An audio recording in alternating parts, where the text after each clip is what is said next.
యేసుక్రీస్తు యొక్క అతి శ్రేష్టమైన నామములో మీ అందరికీ సమాధానము కలుగునుగాక. ఆమెన్. దేవుని యొక్క మహాకృపను బట్టి దేవాది దేవుడు ఎన్నో మేలులు, ఎన్నో క్షేమకరమైన పరిస్థితులు దేవుడు మనకిస్తూ గడిచిన కాలం అంతటిని దేవుడు కాచి కాపాడి నడిపిస్తున్నాడు.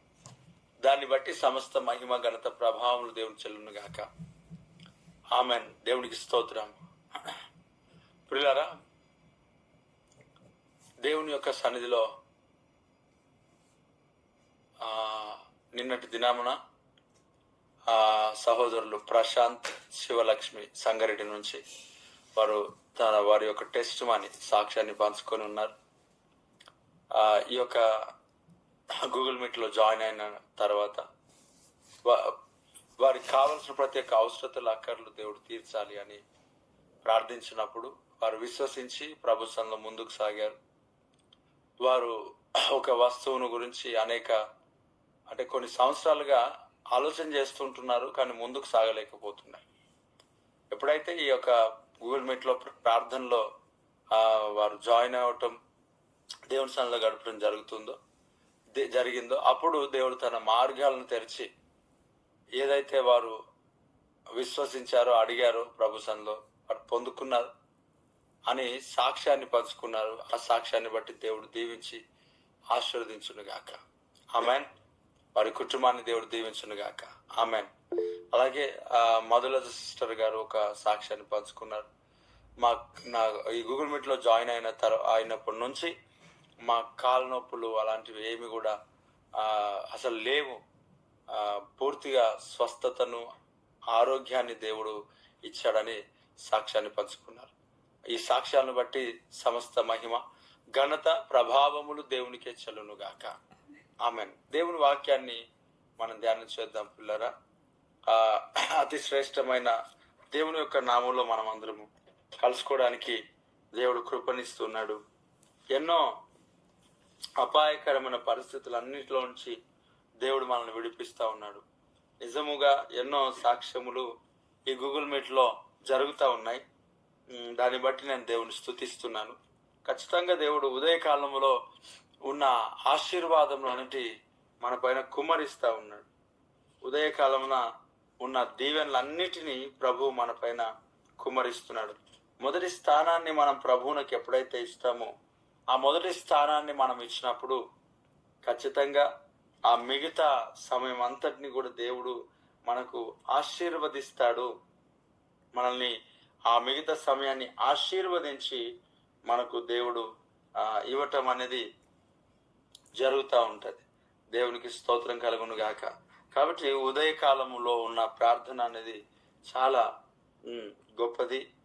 మనకు దేవుడిచ్చిన ఈ గొప్ప అవకాశమును బట్టి దేవాది దేవునికే మహిమ కలుగును గాక.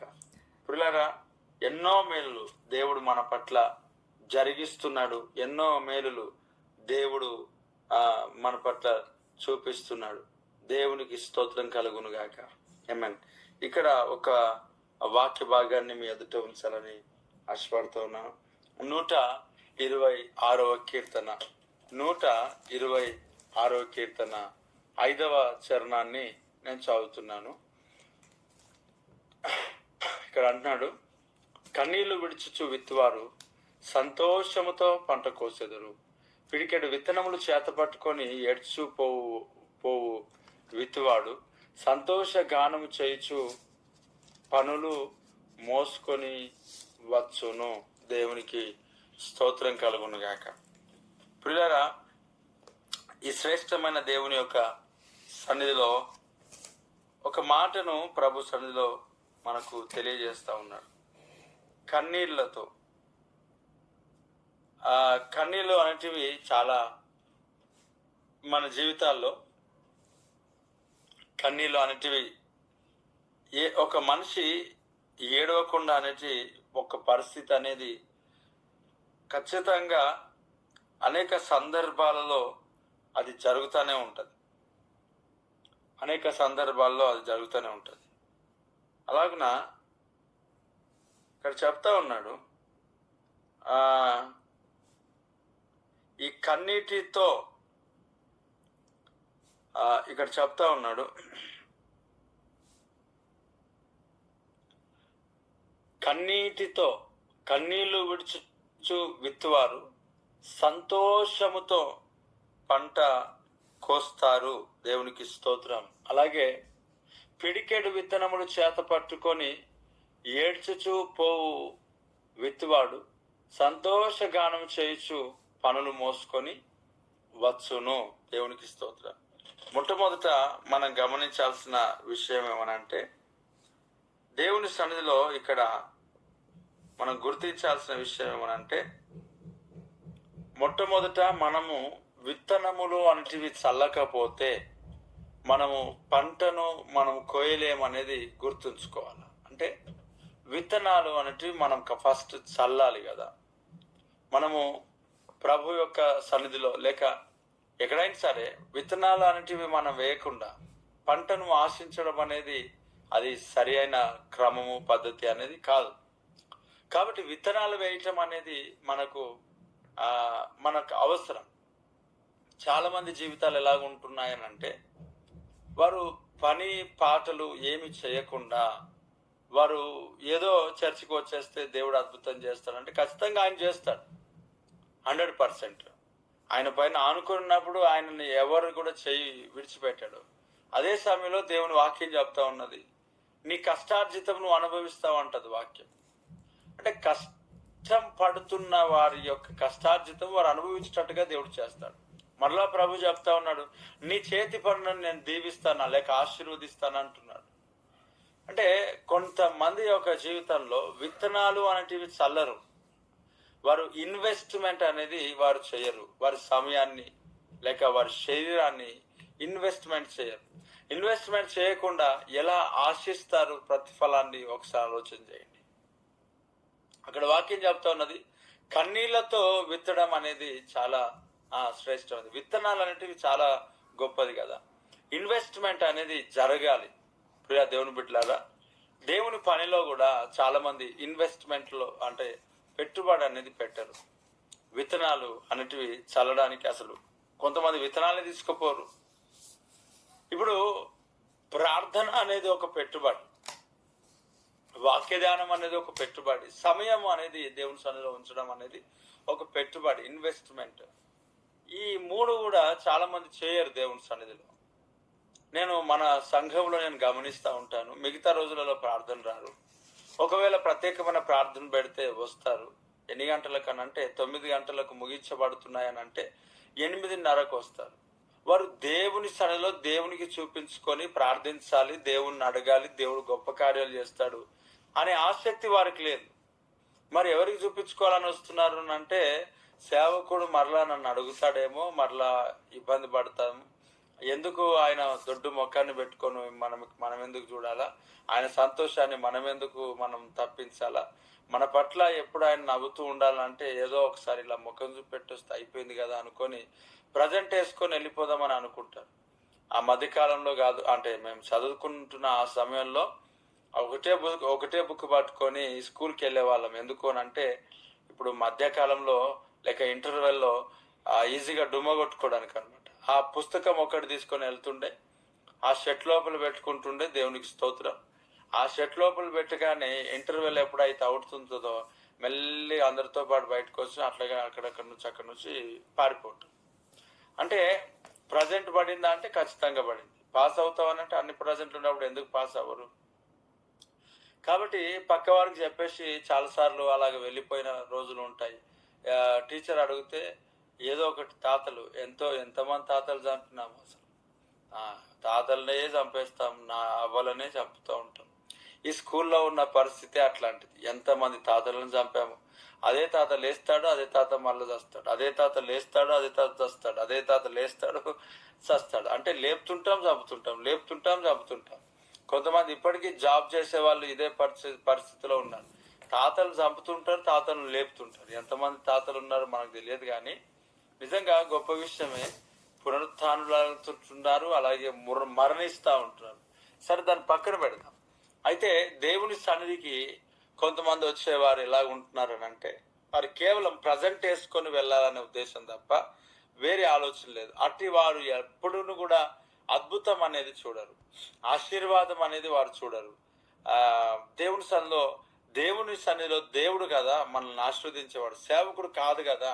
ఎంత ప్రార్థన చేసినా సేవకుడు మనకి ఎందుకు దీవిస్తాడు? కాబట్టి ఇన్వెస్ట్మెంట్, ఈ యొక్క ప్రత్యేకమైన ప్రార్థన కూడికలు, ఆదివారపు ఆరాధన, ఇవన్నీ కూడా మన జీవితంలో ఒక పెట్టుబడి లాంటివి. ఈ ఉదయకాలపు ప్రార్థన మన జీవితంలో ఒక పెట్టుబడి లాంటిది. కాబట్టి ఖచ్చితంగా మనము ఇన్వెస్ట్మెంట్ అనేది మనం జరిగించాల. మనం మొక్కలు నాటండి, మనం విత్తనాలు చల్లండి, దేవుడు దీవించాలని అంటే ఎక్కడి నుంచి ఆయన దీవించాలా? ఇప్పుడు చూడండి, ఆ ప్రభు ఎప్పుడైనా సరే గమనిస్తే ఆయనకు మనం ఇచ్చిన దాన్ని బట్టే. అక్కడ చూడండి, ఇక్కడ ఎవరి దగ్గరైనా ఆహారం ఉందా అని అంటే, ఒక దగ్గర ఏమన్నా 2 చిన్న చేపలు 5 రొట్టెలు ఉన్నాయి. ఈ 2 చిన్న చేపలు 5 రొట్టెలు ఎప్పుడైతే ప్రభుకి ఇచ్చాడో, ఆ 2 చేపలు 5 రొట్టెలను దేవుడు ఆకాశం పైనకి ఎత్తి ఆశీర్వదించి ఇచ్చాడు. కాబట్టి మన దగ్గర ఉన్నది దేవుని సన్నిధిలో చల్లడం మనం నేర్చుకోవాలి. ఒకటి, ప్రియ దేవుని బిడ్డలారా, ఇన్వెస్ట్మెంట్ అనేది మనం చేయాలా. మన కుటుంబం కొరకు మోకరించాలి, మోకాళ్ళ యొక్క ప్రార్థన జరగాలి. కొన్ని సందర్భాలు ఎంతమందికి వాక్యాన్ని ప్రకటించినప్పటికీ కూడా, ఆరోగ్యం బాగున్నప్పటికీ కూడా, బలం బాగున్నప్పటికీ కూడా, ఎంత మోకరించమన్నా మోకరించారు వాళ్ళు. మనం గుర్తించాల్సింది ఏంటనంటే, ఎలియాజరు మోకరించాడు, గొప్ప జయాన్ని చూశాడు. తనకు కావలసిన, తన కుటుంబ యజమానికి కావలసిన భార్య అయిన రెబెకా కళ్ళ ముందు ప్రత్యక్షమైంది. అంతే, దేవునికి స్తోత్రం. అంటే ఒంటెలను కూడా మోకరింపు చేశాడు కదా ఆయన. అందును బట్టి కాబట్టి మోకరించి ప్రార్థించే ఒక ప్రార్థన చాలా గొప్పది. ఈ గూగుల్ మీట్ లో నువ్వు మోకరిస్తున్నావా? నా మాట నీకు అర్థమవుతుందా? ఈ గూగుల్ మీట్ లో ఉదయకాలం మోకరిస్తున్నావా? ప్రార్థన సమయంలో, స్తోత్ర ప్రార్థన సమయంలో నువ్వు మోకరిస్తున్నావా? నువ్వు మోకరించగలుగుతున్నావా? అసలు ఒకవేళ నీకు అనారోగ్య పరిస్థితుల నుండి, మోకాళ్ళ సమస్యల నుండి నువ్వు మోకరించలేకపోతే అది వేరే విషయం. కానీ అనారోగ్యం అంటే గుర్తుంచుకోవాలా, ఉదయకాలము నిద్రమబ్బున్న ప్రతిరోజు మనకు అనారోగ్యమే కనబడుతుంది. ఎన్నోసార్లు కొంతమంది రోజు 4 గంటలకు లేపి చూడండి, రోజు బాగలేదే అని అంటారు. మీరు కావాలంటే పరీక్షిస్తుంటే పరీక్షించండి, దాంట్లో ఏం సందేహం లేదు. కాబట్టి మోకరించడం అనేది చాలా ఆశీర్వాదం, గొప్ప దీవెన. మోకరించరు, ప్రార్థన చేయరు, కన్నీటి ప్రార్థన, అసలు ఏ ప్రార్థన తెలియదు. ఒకటే ప్రార్థన తెలుసు మన వాళ్ళకి. కొన్ని ప్రార్థనలు, విశ్వాస ప్రార్థన, కన్నీటి ప్రార్థన, అనేక ప్రార్థనలలో ఇంకో ప్రార్థన ఏమనంటే సేవకుని ప్రార్థన. మన పరిచర్యలో ఎక్కువ శాతం మందికి ఇదే తెలుసు.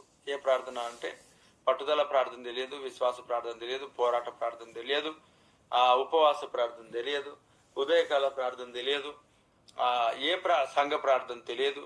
ఏ ప్రార్థన తెలుసానంటే సేవకుని ప్రార్థన మాత్రమే తెలుసు. అంటే సేవకుడు మాత్రమే ప్రార్థించాలి. వీరు ప్రార్థించరు. తర్వాత దేవుని సన్నిధిలో అద్భుతాలను ఎక్స్పెక్ట్ చేస్తారు. దొరకవు కదా. ఎందుకు దొరుకుతాయి? ఇక్కడ చూడండి, దేవుని సన్నిధిలో ప్రార్థించడం నేర్చుకోవాలి. దేవుని సన్నిధిలో విత్తనాలు వేయటం నేర్చుకోవాలా. ఏది వేయకపోతే నీకు రాదు, ఏది వేయకపోయినా మనకు రాదు. విత్తనాలు వేయాలా. నీ యొక్క జాబ్, నీ యొక్క వివాహం, నీ యొక్క ట్రాన్స్ఫర్, నీ యొక్క ఆర్థికంగా అనగా డబ్బు విషయంలో, నీ అప్పుల విషయంలో, అన్నిటి విషయంలో, పిల్లల విషయంలో, కుటుంబాల విషయంలో ఇన్వెస్ట్మెంట్ చేయడం అనేది చాలా ప్రాముఖ్యమైనది. ఇక్కడ ఇన్వెస్ట్మెంట్. అలాగే దేవుని యొక్క పనిలో, పరిచర్యలో మన యొక్క ఏమంటారు, డబ్బు కానుకను కూడా మనము ఇన్వెస్ట్మెంట్ మనం చేయాలి. ఇక్కడ చెప్తా ఉన్నాడు, విత్తనాలు వేస్తేనే కదా మనం పంటను కోస్తాం. ఈ కానుక ఆఫరింగ్ అనేది, దశమ భాగం అనేది విత్తనాలతో సంబంధించింది అయి ఉన్నది, విత్తనాలకు సంబంధించింది. పిల్లల ఒక ఆరెంజ్ ఫ్రూట్ నే మనం తీసుకుంటే, ఆరెంజ్ ఫ్రూట్ మనం తినాలి కంపల్సరీ. అది దేవుడు మనకి ఇచ్చాడు మనం కష్టపడ్డప్పుడు. కానీ ఆరెంజ్ ఫ్రూట్ లో ఉన్న అదేదైతే సీడ్, విత్తనం ఉంటుంది చూడండి, ఆ విత్తనాలు ఖచ్చితంగా బయట పారేయాలి, లేదంటే నాటాల, పొలాల్లో నాటాల. ఏ పండుకైనా సరే విత్తనాలు తినకూడదు, విత్తనాలు నాటాల. ఈ దశమ భాగం అనేటిది ఏమిటి అని అంటే విత్తనాలు లాంటిది. వీటిని మనం నాటాలి. ఎక్కడ నాటాలి? సంఘంలో నాటాలి. ఎక్కడ నాటాలి? పరిచర్యలో నాటాలి. ఎక్కడ నాటాలి? దేవుని సన్నిధిలో మనం నాటాలి. అప్పుడు అదేం చేయబడుతుంది? విత్తనాలు ఎప్పుడైతే నాటుతామో మనం ఫ్రూట్స్ మరలా తినడానికి ఫలం ఇస్తూ ఉంటుంది. చాలా మందికి సీక్రెట్ తెలియదు. అందుకొరకే పూర్తిగా విత్తనాలతో పాటు మింగేస్తే చెట్టు ఎక్కడ మొలవాలా, ఇంకా నూతనమైన ఫ్రూట్ ఎక్కడి నుంచి రావాలా తెలియదు. ప్రియులారా, చాలా మందికి ఈ సీక్రెట్ అనేది తెలియదు. సీక్రెట్ తెలియదు కనుక కొంతమంది ఆశీర్వదింపబడలేకపోతున్నారు. ఒక స్థలానికి ప్రార్థనకి వెళ్ళాను. ప్రార్థన చేస్తే మనకు దేవుని సన్నిధిలో దేవుడు మనకి ఇచ్చిన పరిచర్య ఎలాంటిదని అంటే, ఎక్కడైనా ప్రార్థనకి వెళ్తే వారు కానుక మనకు పెట్టరు, వారికే కానుక పెట్టాలని ఆశపడతా ఉంటారు కొంతమంది దైవ సేవకులు. రీసెంట్గా ఒక ప్రార్థనకి వెళ్ళాం. ఒక స్థలంలో ప్రేయర్ చేసి ఆ మందిరంలో అన్న మంచి మందిరం కట్టారు, దేవుడు స్తోత్రం, దేవుడు దీవించినగా కానీ వస్తే ఆయన లాస్ట్కి నాకు ఫోన్ చేసి మాట్లాడుతూ ఉన్నాడు. వారు నాకు కానుకిచ్చారు, వీరు నాకు కానుకిచ్చారన్న, మా చర్చిలో ప్రార్థన చేసిన వాళ్ళందరూ నాకు కానుక పెట్టిపోతారన్నా అంటే నాకు అర్థమైంది, అయ్యో ప్రభా, ఈయన అడిగెట్టడంలో ఇలాగ అడుగుతున్నాడా కానుక. ఇప్పుడు ఏం చేయాలి ప్రభా? ఇప్పుడు పుచ్చుకోవడం తప్ప ఇవ్వడం తెలియదు. కొంతమంది జీవితాలు అది బ్లెస్సింగ్స్ అక్కడ ఆగిపోతాయి. ఈ దశమభాగం విషయంలో అనేక మంది జీవితాలు యూట్యూబ్ ఛానల్స్ చూసినప్పటి నుంచి కొన్ని సందర్భాల్లో కొంతమందికి అది సరిగ్గా అనిపించలేకపోవచ్చు, కానీ దేవుని వాక్యం చెప్తాది, ఆ కోల్గేట్ అనే భక్తుడు 90% దేవునికి ఇచ్చి 10% ఆయన పెట్టుకున్నాడంట. ఇప్పుడు ఏమన్నా అంటే ఇప్పుడు విమర్శకులు ఎలాగుంటారంటే, అపోస్తులు ఎవడున్నాడు ఇప్పుడు చెప్పండి అని అంటాడు. అసలు నిజంగా ఎవడైతే విమర్శిస్తాడో ఫస్ట్ వాళ్ళకి కానుకేయడం మానేస్తే ఆ విమర్శలన్నీ ఆగిపోతాయి. దేవునికి స్తోత్రం కలుగును గాక. తిడతానే ఉంటారు, అనటే ఉంటారు. వాళ్ళ సంఘంలో మళ్ళీ కానుక తీసుకుంటారు. ఆ కానుకను బట్టే మంచి మంచి దైవ సేవకులు పరిచర్ల మీద వారు దూషణ మాటలు పలుకుతూ సంఘాలను జడుపుతా ఉన్నారు, పరిచర్యలు జడుపుతా ఉన్నారు. వీరే దేవునికి ప్రతినిధులుగా కాకుండా దేవుని స్థానంలో నిలబడి తీర్పులు తీర్చుకుంటూ అదంతా ఇష్టానుసరంగా గందరగోళం గజిబిజి రేపుతా ఉన్నారు. నిజంగా ఇలాంటివి సంఘములో చీడపురుగులు లాంటి వారు జాగ్రత్త కలిగి ఉండాలి. వాక్యం చెప్తుంది, క్రొత్త నిబంధనలు చెప్తుంది దశమ భాగం గురించి. ఏమనంటే, అయ్యా మీరు పుదీనలోను, సోంపులోను, జీలకర్రలోను అన్నింటిలో 10వ వంతు తీస్తున్నారు, అయితే మీరు న్యాయమును, ప్రేమను, కనికరను మీరు మానుతున్నారు. మీరు ఏం చేయాలంటే వాటిని మానక వీటిని చేయుడి అని అంటాడు. ఏది మానొద్దు? దశమ భాగం తీయడం మానొద్దు. మరి ఏం చేయాలా? న్యాయం, కనికరం అన్ని కలిగి ఉండాలి. అయితే కానుక అనేది కూడా ఒక విత్తనం. చాలా మంది జీవితాల్లో ఎంతో ఆశీర్వదింపబడతారు, ఎంతో దీవించబడతారు. పంట, పొలాలు అన్ని రకాలుగా. ఇంకో మాట చెప్తాను, ఈ పరిచర్యలో, ఈ సంఘంలో ఆరాధనకు వస్తారు కదా, వచ్చిన తర్వాత అంటే రెగ్యులర్గా కాదు, ఎప్పుడైనా ప్రార్థన చేయించుకోవడానికి వస్తుంటారు కదా పర్సనల్గా, వారు వచ్చిన తర్వాత ఎన్నో మేలులు పొందుకుంటారు, ఎన్నో ఆశీర్వాదాలు పొందుకుంటారు. ఈ సంఘం ద్వారా ఎంతో గొప్పగా దీవించబడతారు. మరల సాక్ష్యాలు చాలా గొప్పగా ఉంటాయి. కనీసము ఒక ఏదైనా చిన్న వస్తువు లేకపోతే ఏదైనా దేవుని సన్నిధిలో ఉండాలన్న ఆశ కూడా వారికి ఉండదు. అరే ఎంతో ఖర్చు ఉంటుంది, దేవుడు మనల్ని దీవించాడు, ఈ పరిచర్యకి ఏదైనా చేయాలన్న ఆలోచన కూడా చాలా మందికి లేకుండా నేను చూస్తాను. అన్ని రకాలకి ఎంత ఇస్తే అంత. ఇంకో మాట చెప్పాలంటే మన దగ్గర తీసుకొని పోవడం తప్ప కొంతమంది, అందరు కాదు, కొంతమంది మన దగ్గర తీసుకుపోవడానికి ఆశపడడం తప్ప, మన దగ్గర నుంచి తీసుకుపోవడం తప్ప వాళ్ళు ఇవ్వాలన్న ఆశ అస్సలు ఏమాత్రం కూడా 0%. అసలు ఎలా దీవించబడతారు? విత్తనాలు అనేటివి మనం ప్రభు సన్నిధిలో విత్తాల. అవి విత్తనం. నా జీవితంలో నేను ఒక సేవకునిగా నేను టైత్ తీస్తాను, దశమ భాగం తీస్తాను. నేను నేను దశమ భాగం తీస్తాను. ఒక దైవ సేవకుడు ఇలాగ అన్నాడు, నాకే సేవకుడు దశమ భాగం పెడతలేడు కాబట్టి నేను కూడా దశమ భాగం తీయను, అలా అనకూడదనన్నా. దశమ భాగం అనేది దేవుని సన్నిధిలోనికి రావాలి, ప్రభు సన్నిధిలో మనం విత్తాలి.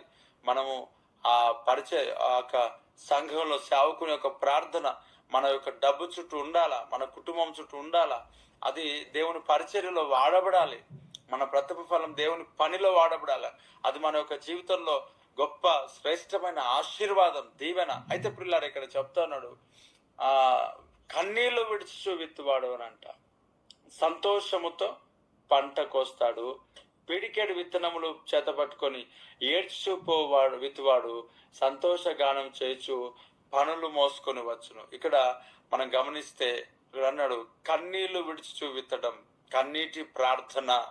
కన్నీటి ప్రార్థన నీ బిడల కొరకు, నీ కుటుంబం కొరకు, నీ భర్త కొరకు, నీ భార్య కొరకు, నీ సంఘం కొరకు, నీ పరిచర్య కొరకు, లేక నీకున్న ప్రతి పరిస్థితులు ఏవైతే ఉన్నాయో కన్నీళ్లతో దేవుని సన్నిధిలో నువ్వు విత్తుతూ ప్రార్థన చేస్తూ, కన్నీటితో నువ్వు కానుక కానీ ఇంకోటి కానీ ప్రార్థన కానీ లేక నీ బలమును కానీ దేవుని సన్నిధిలో పెట్టినప్పుడు నీవు వాక్యం చెప్తా ఉన్నది, సంతోషముతో నువ్వు పంటకు వస్తావు.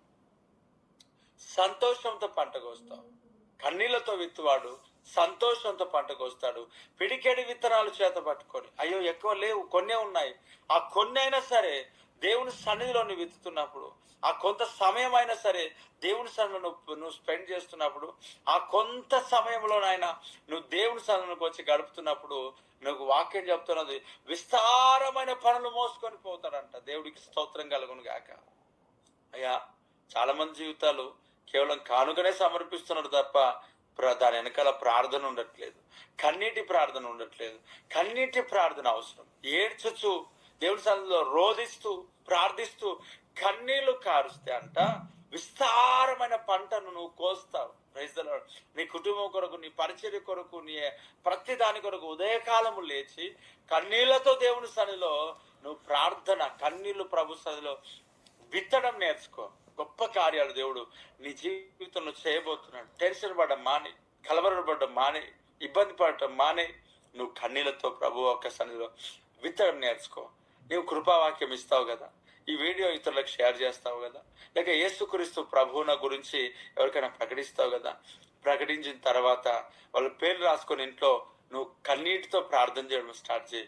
ఆ వ్యక్తి ఖచ్చితంగా ఒక దినం రక్షణ మార్గంలోనికి వస్తాడు. దేవునికి స్తోత్రం కలుగును గాక. కన్నీటి ప్రార్థన చాలా గొప్పది. ప్రియులారా, చూడండి, మన కుటుంబంలో మన తల్లిదండ్రుల దగ్గర మనం ఏం చేస్తాం చెప్పండి? అడిగినప్పుడు ఇవ్వరు, బాగా ఏడ్చి దొరుకుతూ ఉంటుంటే ఇవ్వడానికైనా సిద్ధపడతా ఉంటారు. అంటే అక్కర కొన్నిటిని నిజంగా దేవుని సన్నిధిలో కన్నీటి ప్రార్థన, కన్నీటితో విత్తే ఒక అనుభవంలోనికి మనల్ని దేవుడు తీసుకొని వచ్చును గాక. ఆ మెత్తనైన హృదయంలోనికి దేవుడు మనల్ని తీసుకొని వచ్చును గాక. అదొక ధన్యత కన్నీటి ప్రార్థన అనేది, అదొక గొప్ప ఆశీర్వాదం కన్నీటి ప్రార్థన అనేది. నిజంగా కన్నీళ్ళు వస్తలేవని చెప్పి లేనిపోని బాధలు 1947 అన్ని జ్ఞాపకం చేసుకొని ఏడ్చావు. దైవచిత్తానుసరణ దుఃఖం మారు మనసు కలుగు చేస్తుంది. శరీర సంబంధమైన మనసు ఎప్పుడు కూడా శ్రమకరమైనది కాదు. కొంతమంది ఎప్పుడో జ్ఞాపకం చేసుకొని ఏడుస్తూనే ఉంటారు. కొంతమంది ఇలాగ చెప్పారు, మీరు మీ భర్తకు లేక మీ భార్యకి ఎందుకు సహకరించారండి అని అంటే వారు అంటారు, మీకేం తెలుసు బ్రదర్, నేను కష్టపడ్డ పని ఎట్లాగుంటుంది అని అంటే, నేను అన్నాను ఎప్పుడు ఆ పరిస్థితి అని అంటే 1947 పెళ్ళైన కొత్తలో ఉన్న అన్ని మనసులో పెట్టుకొని తవ్వి ఏడ్చి నా ఎంత కష్టం ఎవ్వరు పడలేరంట. ఏందో మరి అర్థం కాదు. వెనుకున్న వాటిని మర్చి ముందున్న వాటి కొరకు బాగా వేగిరపడు. దేవునికి స్తోత్రం కలుగును గాక. కన్నీటి ప్రార్థన, కన్నీళ్లతో నువ్వు విత్తు, కన్నీటితో విత్తనాలు వేయి. నీ వ్యాపారం కన్నీళ్లతో ప్రభు సన్నిధిలో ముందుకు సాగు. ఉదయకాల సమయంలో వ్యాపారం విషయంలో ఏడ్చుచూ ప్రార్థన చేయి, కన్నీటితో ప్రార్థన చేయి. నాకు ఏడిపిస్తామని ప్రయత్నం చేస్తారు కానీ వాళ్ళు ఏడువరు. ఎంతసేపు ఇంకా ఏడుపు రాకపోతే ఉల్లిగడ్డ కోసం వెళ్ళి దేవుడికి స్తోత్రం కలుగును గాక. ఆ ఏడుపు దేవుడు కోరట్లేడు, ఉల్లిగడ్డ కోస్తే లేకపోతే మరొకటి ఆ ఏడుపు దేవుడు కోరట్లేడు. దేవుని సన్నిధిలో కన్నీటి ప్రార్థన నీవు ప్రభు సన్నిధిలో విత్తనములుగా కుమ్మరించుదువు గాక. Praise the lord. కన్నీటితో విత్తు మనస్సు అనేది దేవుడు మనకు అనుగ్రహించాల. కన్నీటి ప్రార్థన, కన్నీటి ప్రార్థన చాలా శ్రేష్టమైనది. ఆ కన్నీటి ప్రార్థనలోనే సహోదరులు ఇక సెంట్ ఆగస్టిన్ అనే ఒక దైవజనుడు వారి తల్లి యొక్క కన్నీటి ప్రార్థనలో దేవుని సన్నిధికి నెట్టివేసుకొని వచ్చాడంట. నిజంగా ప్రవాహంలో కొట్టుకొని వచ్చాడంట. నిజంగా ఎంత గొప్ప కార్యం. దేవుడు అలాంటి ఆత్మల భారాన్ని దేవుడు మనకి ఇచ్చునుగాక. యేసు ప్రభుని గురించిన ఒక మాట ఏమంట, ఆయన శరీరంలో చెమట రక్తముగా మారిపోయింది. యేసు కన్నీరు విడిచెను. Praise the lord. లాజరు చనిపోయినాడు, యేసు ప్రభు కన్నీరు విడిచెను. దుఃఖించకును రోధించకును ఆయన ఆ మాటలే పలుకుతూ ఏడుస్తున్నాడంట. దేవా, మాకు అట్టి కృప మాకు దయచేయి. సంఘంలో మేము కదిలించబడాలి తండ్రి. కన్నీటితో మేము విత్తాలి ప్రభా. నశించిపోయే ఆత్మలు మా చుట్టూ ఉంటుండగా, నశించిపోయే ఆత్మలు అనేకములు ఉంటుండగా, మేము తినొచ్చు, త్రాగుచు, సుఖించు, పడుకుంటూ ప్రభా అయా లోకంలో మేము ఆరోగ్యాన్ని పొందుకొని మేము లోకంలో మా పనులకు మేము వెళ్ళిపోతూ లోకంలో సంతోషిస్తున్నామయ్యా. ఎంత దౌర్భాగ్యమైన పరిస్థితి మనది. దేవుడు ఈ ఉదయకాల సమయంలో నిన్ను నన్ను దర్శించును కాక. ఆమెన్. ఎంతో మంది పిల్లారా ఆరోగ్యం దేవుని సన్నిధిలో పొందుకొని లోకంలో ఆనందిస్తున్నారు. అది ఎంత భారమైన పరిస్థితి. అది కరెక్ట్ అయింది కాదు. దేవునికి ఆరోగ్యం ఇచ్చాడు, ప్రభు సన్నిధిలో కన్నీటి ప్రార్థించి. దేవునికి దీవెన ఇచ్చాడు, ప్రభు సన్నిధిలో కన్నీటి ప్రార్థించి. నశించిపోయే ఆత్మల పట్ల భారము కలిగి ప్రార్థించి. భారం లేదు, బాధ్యత లేదు చాలా మంది జీవితాలు. ఎందుకు అలాగుంటున్నారు? అసలు ఏమాత్రం కూడా అసలు చింత లేదు. అనవసరమైన ముచ్చట్లు, అనవసరమైన మాటలు వద్దు. దేవుని సన్నిధిలో కన్నీటితో నువ్వు విత్తు. పిడికెడి విత్తనాలు పట్టుకొని దేవుని సన్నిధిలో విత్తు. అవి పిడికెడే, కానీ సమృద్ధిని ప్రభు ఇవ్వబోతున్నాడు. Praise the lord. ఏడ్చుచు విత్తు, కన్నీళ్లతో విత్తు. పిల్లారా, అన్న ఏడ్చుచు విత్తిందంట. గర్భఫలాన్ని దేవుని సన్నిధిలో పొందుకున్నది అంతే. అసలు ఎంత గొప్ప కార్యం. ఈ కన్నీటి ప్రార్థన దేవుడు కోరుతూ ఉన్నాడు. ఏడు ప్రభు సన్నిధిలో, రోధించు ప్రభు సన్నిధిలో. ఆ కన్నీళ్లతో విత్తు. నీ వ్యాపారమును, నీ జాబ్ను, నీ ట్రాన్స్ఫర్ని, నీ కుటుంబంలో ఉన్న ఆ ప్రతి దరిద్రం దేవుడు తొలగించి వీటన్నిటి ఆశీర్వాదంలో నీకు నడిపించబోతున్నాడు. కన్నీటితో ప్రార్థన చేయి. మీ పిల్లల కొరకు కన్నీటితో ప్రార్థన చేయి. ఏడ్చుచు ప్రార్థన చేయి. ఏడ్చుచు ప్రార్థన చేయి. దేవునికి స్తోత్రం కలుగును గాక. ఆ భారంను దేవుడు మనకు అనుగ్రహించును గాక. ఈ ఉదయకాల సమయంలో నువ్వు సంతోషముతో పంట కోయబోతున్నావు. ఆమేన్. ఆనందముతో పంటను కోయబోతున్నావు. నెమ్మదితో పంట కోయబోతున్నావు. దేవుడు ఏవైతే కొంతమంది దుఃఖంతో ఉన్నారు, కన్నీళ్లతో వాళ్ళు ప్రయాసపడి ముందుకు సాగుతున్నారు, కన్నీటితో వారు విత్తుతున్నారు వారి పిల్లల కొరకు, వారి కుటుంబాల కొరకు. దేవుడు వాక్యం చెప్తున్నది, నువ్వు సంతోషముతో పంటను కోయబోతున్నావు. ఆమేన్. నీవు సంతోషముతో దేవుని సన్నిధిలో పంటను కోయబోతున్నావు. ఈ మాటలు దేవుడు నీ జీవితంలో ఫలభరితంగా మార్చును. ఆమేన్. సజీవుడైన దేవా నీకు స్తోత్రం. వాక్యం ప్రతి బిడ్డ జీవితంలో ఫలభరితంగా మార్చి దీవెనకరంగా నిలబెట్టి మహిమ పొందుకో. యేసు నామములో అడుగుచున్నాను తండ్రి. ఆమేన్.